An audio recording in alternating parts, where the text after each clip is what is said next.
Good evening and welcome to another episode of the Murder Party Podcast. That's right, the podcast investigating the Murder Party murders. So why not grab yourself a drink, maybe even a snack, and enjoy the party. Before we start this evening's episode, the Murder Party Podcast would like to give a shout out to the number one listener of the Murder Party Podcast, and that is Yvonne Hastings. In this episode, you're in for a treat, dear listeners of the Murder Party Podcast, for we have a special guest in studio, and that special guest is none other than Norman Bailey. Now, you're saying, Norman Bailey, I know that name. Why do I know that name? Well, it's quite simple. Norman Bailey is the owner of the Murder Party House. Norman, how are you? Oh, me? Yes. You're the only other person in the studio today, Norman.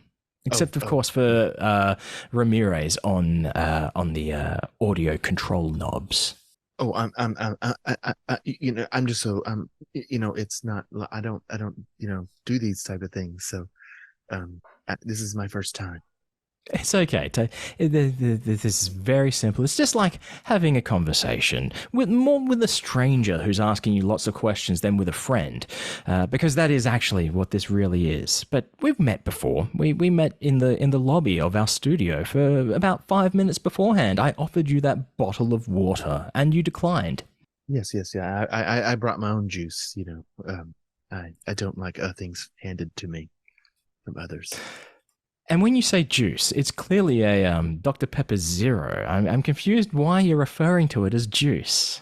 Well, I've always called it juice. Is that not what everybody calls this? This is juice, right? I think we're getting a little off topic, but no, nobody calls it juice. That is just a strange thing to do. And why would you do that? Anyway, Mr. Bailey, do you prefer Mr. Bailey or Norman? Norman is Norman's fine. Okay, no problems. I believe Mr. Bailey was your father's name. Sorry, Norman.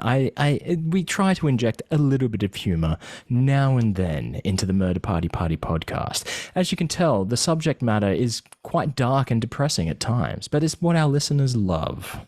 Yes, I would definitely expect that you would have to lighten the mood.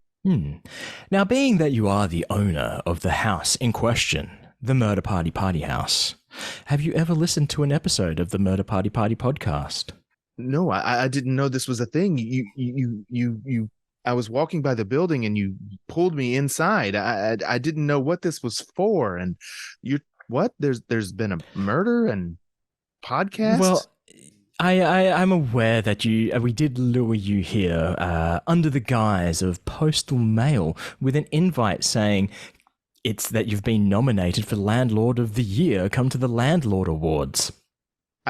Well, yes, I think I'm one of the best landlords in the area. I mean, so it wasn't a surprise to get nominated and hopefully win. I mean, I don't understand. Where is everybody else? I mean, Norman, please. I think you are playing dumber than you actually are. I'm not calling you dumb. I'm saying you're playing dumb. Don't take words out of my mouth. What? Playing. Fine, you got me. God damn it. There we go, Tricked Norman. me to Thank you. Come in here and... We know that you may not have listened to an episode of the Murder Party podcast, and we know that due to our very expensive tracking and charting software that we purchased the rights to. It tells us the name, age, and location of every single listener. That's how we knew who our number one listener was. But it's okay. This is not an attack on you. You were just a simple owner of a property where a tragic incident occurred. Now, we know that you did not do it. You were not even at the premises at the time. You were holidaying in Cabo, I believe. Well, of course. I mean, it's the perfect time of year to go to Cabo. I mean, everybody should go to Cabo. I mean... Now, you were in Cabo. I am but a humble podcast host. Could you tell me where Cabo is? Everybody knows where Cabo is. What is that even type of question? Touche, Norman. Touche. It's French for touch it. Now, Norman, first question. Have you ever owned a murder house before? Oh no, this is definitely the first. And let me tell you, do you know how much it costs to get human body fluids out of carpet? It is insane. You say human body fluids. I am familiar with the removal of some human body fluids in carpet. Yes. But I assume you're talking specifically about the blood. So much blood. So much blood. Okay. Did you hire a cleaner for this, or did you try to do it yourself? Well, just like any respectful landlord such as me, you do try to do things for yourself. You can't be wasting all the rent money. We're barely scraping by here, and so you try to do these things by yourself. But apparently this federal government requires that someone have a license to clean up after a murder party. It's Well, I'm glad that you painted the full picture there, because I was about to do a full expose on you, Norman, because we have statements from the residents of the Murder Party House. Quote, Norman Bailey is a slumlord, does nothing to fix up the place, tried to do things by himself and not hire a professional cleaner. But no, thank you for actually admitting your downfalls. That just sounds like unappreciative tenants. I mean, don't you like having someone who can take care of things and get them fixed immediately instead of having to wait for a vendor to come and fix something? Come on. Duct tape is just as good as any other method of fixing, a leaky pipe or something. Don't get me wrong. I am probably the biggest fan of duct tape. I mean, and I'm not even a contractor. So you don't have to sing that praise to me. I wouldn't know, because I don't own any real estate. I'm not in the real estate market whatsoever. I actually live out of my caravan, which sounds like a bad thing. But, with rental prices in this economy, what are you going to do? What are you going to do? Do you rent, Mr. Norman? No, I'm sure you probably don't, for you've got a house that you are renting out. Well, yeah, of course, you've got to diversify your earnings. I mean, I've got several rental properties, and I have my own mortgage. I have to work to pay my mortgage. Okay, I understand. It's like there are other podcasts out there that people can listen to, but I run mine, and with big thank you to Hey Buddy Nice Podcast for hosting us, the Murder Party Podcast. So, out of these different properties in your portfolio, how many of them have murders occurred in? This would be the first, to my knowledge. I have had to clean up, as I've said, bodily fluids at other locations, but not to this level. I see. I understand. Because we did go through your credit card transaction history, and we have seen multiple purchases of bodily fluid household cleaning detergent. But just buying the detergent doesn't mean it was for a murder. It could be for grievous bodily harm. Plain old assault. So, okay. I see you've done some form of media training before, and I feel like that is how you are breezing through these hard-hitting questions. And I say kudos to you, Norman. Oh, kudos. Yes, that's Japanese for touch it. Touche. Now, your tenants at the Murder Party House, we are led to believe that they had been behind on their rent payments. How does you, as a landlord, survive without that money? Oh, the worst scum on the planet are late. Are tenants that can't pay their rent on time. I mean, how can you just live with yourself that you're putting your kind, old, grizzled, selfless landlord into such a bind as to not pay your rent on time?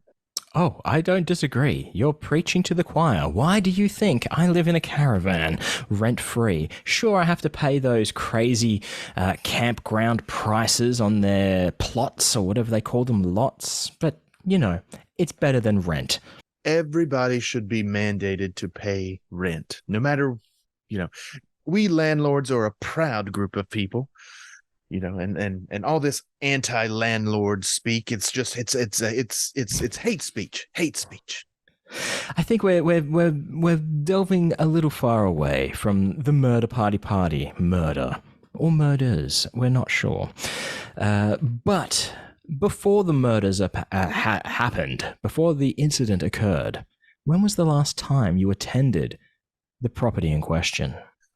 A few weeks back, they were complaining that there was smell of gas in the house, and so I went in and checked it out, and there did seem to be a gas leak or something like that. Maybe it wasn't a gas leak, but good old duct tape fixed it right up, and I soon left, and that's the last time. I had to catch a plane. I had to get out of town. Yeah, you had to leave state, but most importantly, did you do the classic landlord joke?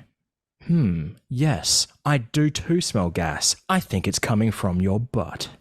Well, that is one of we have to do that. I mean, that's expected. We have to make those types of jokes.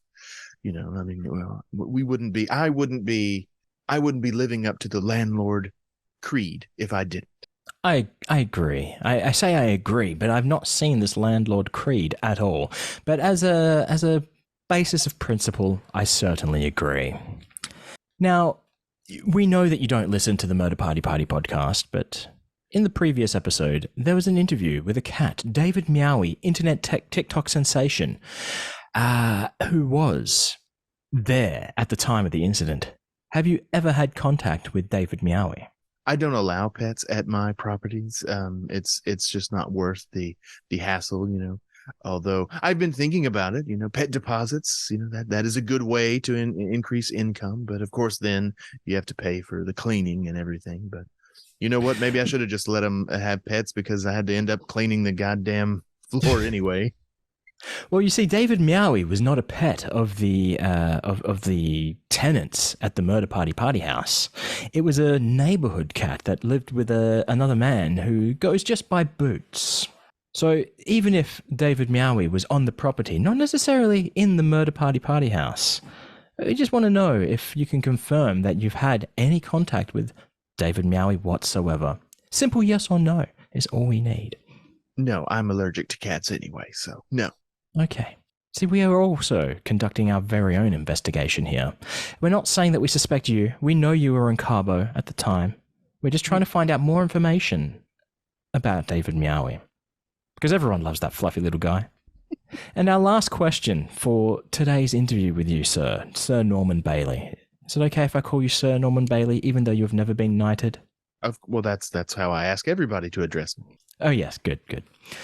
So, Sir Norman Bailey, this question actually comes from our listeners, and it was the number one requested question that we ask you today, and that is, what is it like being able to own a house in this day and age with corporations buying up the majority of real estate, making it almost impossible for the regular Joe to live out the American dream?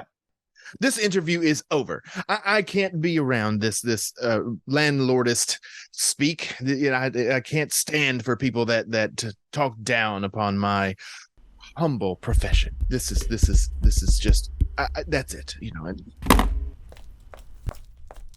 If you ever think about renting out that car, let me know. Okay, thank you, Mr. Norman Bailey.